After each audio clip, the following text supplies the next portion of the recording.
Hey everybody, welcome to Pop Culture Philosophers. I'm Rockin Robbie Billups, and it's time for the weekly Pop Culture Wrap-Up.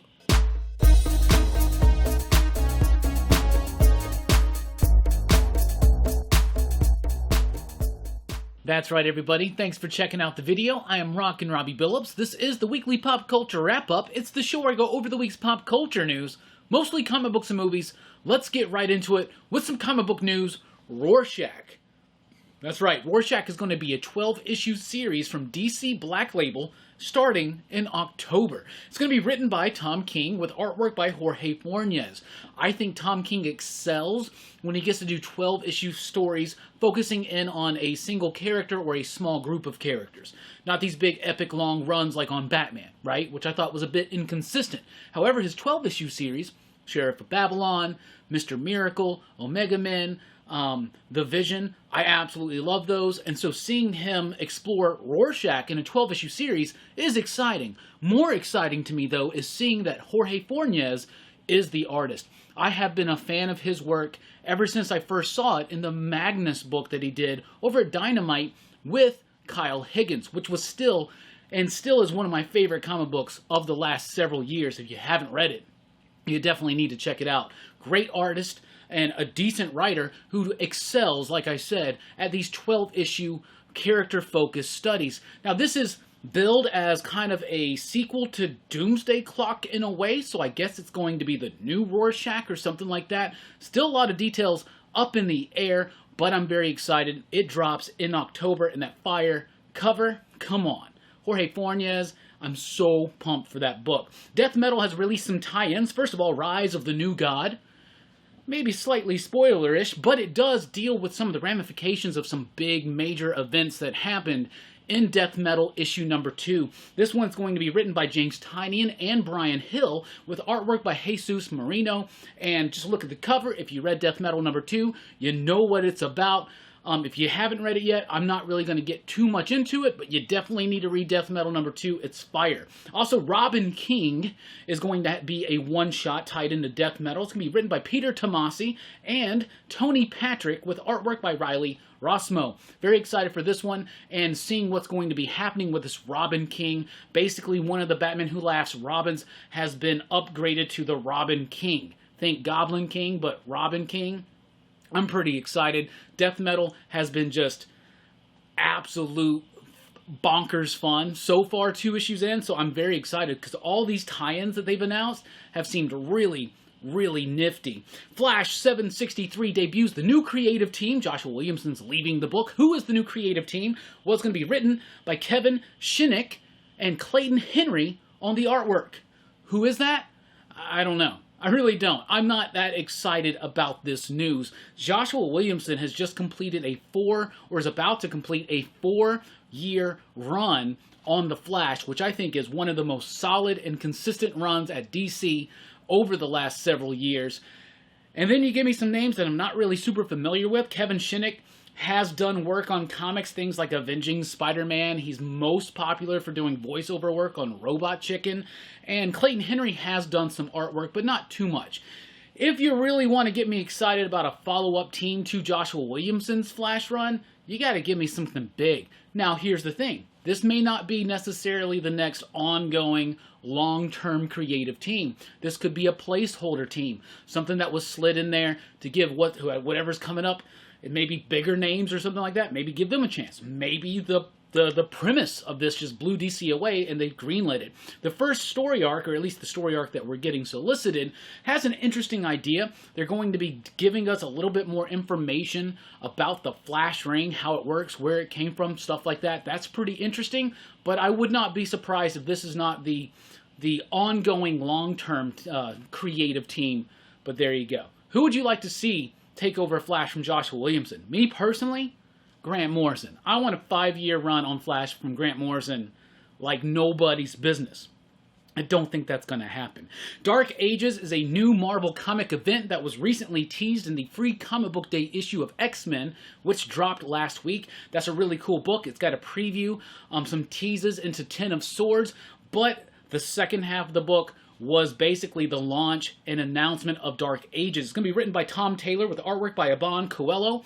It's going to be kind of like an Elseworlds other reality type thing where all the power goes out, and I don't know. Just read that free Comic Book Day X-Men issue if you haven't already, and it will get you excited. Tom King's done great work on things like Injustice, on things like Deceased, books that are not tied into modern current continuity, so he's able to do whatever he wants to, tug at those heartstrings, have a big action-packed slugfest at times, so I'm really excited to see what he can do at Marvel with that. Slightly disappointing that it wasn't him teasing the new Moira book, because we were led to believe there were a lot of rumors that maybe he was going to be doing the Moira X book that was teased a while ago, but that's not it. However, still cool. But someone put Tom Taylor on a major book, because he's got the talent to back that up. Keanu Reeves is going to do a book at Boom Studios called Berserker. Well, it's Berserker without all the vowels, so you got to spell it kind of weird. But it's written by Keanu Reeves, and he's being helped by Matt Kent. Matt Kent is a great talent in the comic book industry. Keanu Reeves is just super cool, just badass and awesome. Great movies, great person. Fantastic. I'm excited for it. It's about an 80,000-year-old warrior who's the son of a war god, and he's been battling this whole time. He works for the government, and now he works for the government because they're giving him bits and pieces of information about himself and his past or something like that.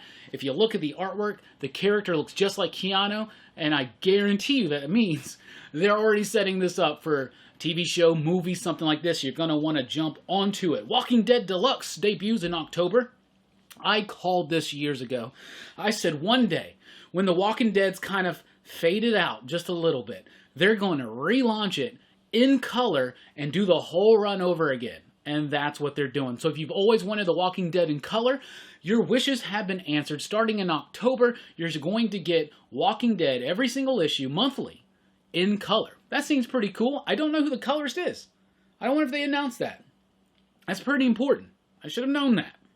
Anyway, Grant Morrison has signed a deal with Universal Content Productions to produce comic books. He's already been working at Universal developing TV shows for the Peacock streaming service, of which this first one has just released, Brave New World. Definitely want to check that out if you're a Grant Morrison fan or an Aldous Huxley fan.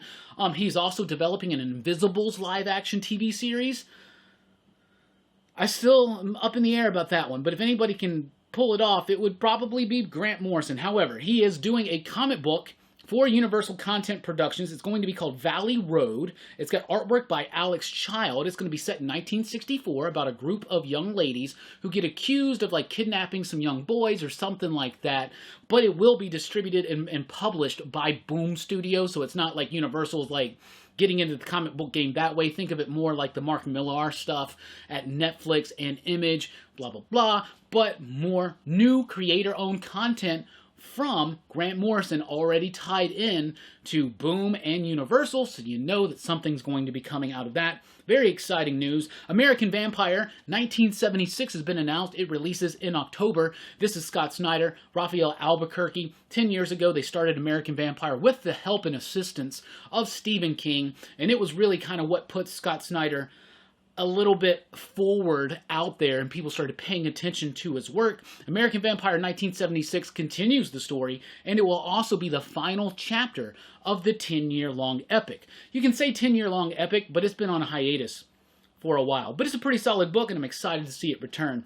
Madam Satan is a one-shot coming from Archie Comics in October. It's going to be written by Elliot Rahal, so I think that's super, super nifty. It spins out of the Chilling Adventures of Sabrina. I guess since it's going to be a long time since we see another Afterlife with Archie or a Sabrina Chilling Adventures of comic book, might as well just throw out a one-shot, just to keep people remembering that, Archie Horror's a really great imprint, but their two strongest books have been MIA for a long time. John Hamm has signed on to do a new Fletch movie. Remember Fletch, the Chevy Chase movie? Well, here at PCP, we love those movies, and we're very excited about this news because we're also John Hamm fans. If anybody can do this, I think it would be John Hamm. I really was pumped when Kevin Smith was going to get the rights, and maybe Jason Lee was going to be doing it or something like that, but John Hamm as Fletch, I can dig on that one. And Noah Centineo has been cast as Atom Smasher in the Black Adam movie. Black Adam movie over Shazam. We have already talked about that. Dwayne "The Rock" Johnson's going to be Black Adam in a Black Adam movie. It's been kind of like, is it actually going to come out? But whatever. They have cast Atom Smasher in there, so That's pretty nifty, I guess. It's a little puzzling. Still don't know if this Black Adam movie's actually gonna happen. But that's what we got for you this week. What's coming up here at PCP? No live stream tonight. We got the expo this weekend. Busy weekend, so we're just gonna skip the live stream tonight. But tomorrow night, Monday, we will be doing a Rockin Robbie Live with Chris Matheson. Chris Matheson, the co-creator of Bill and Ted. Also the screenwriter of movies such as The Goofy Movie and Mom and Dad Save the World. I am very, very excited to have Chris come onto the channel and chat about his upcoming work, like his new movie, Bill and Ted Face the Music, and of course, he's got some books that he's been writing that he wants to talk about, including a new one called The Buddha's Story, so we'll definitely be talking to him about that. Get ready. That's Monday night, 8 p.m. Central Time. Very excited for that show and other live streams. We got a Teen Dog Shays night scheduled for the end of the week with a host of people, Jay Strick, Dylan, and Kevin Stokes. So pumped for that. We have lots of excitement this week here at PCP. So thank you so much for checking out the video. Please do like, share, subscribe, comment below anything you want to about this week's pop culture wrap-up, and let's just get that conversation continuing in those comments below. Thank you so much. Please do like, share, subscribe. Join us over at popculturephilosophers.com for podcasts and a whole lot more. I've been Rockin Robbie Billups. Thanks for rocking with us. Keep on living.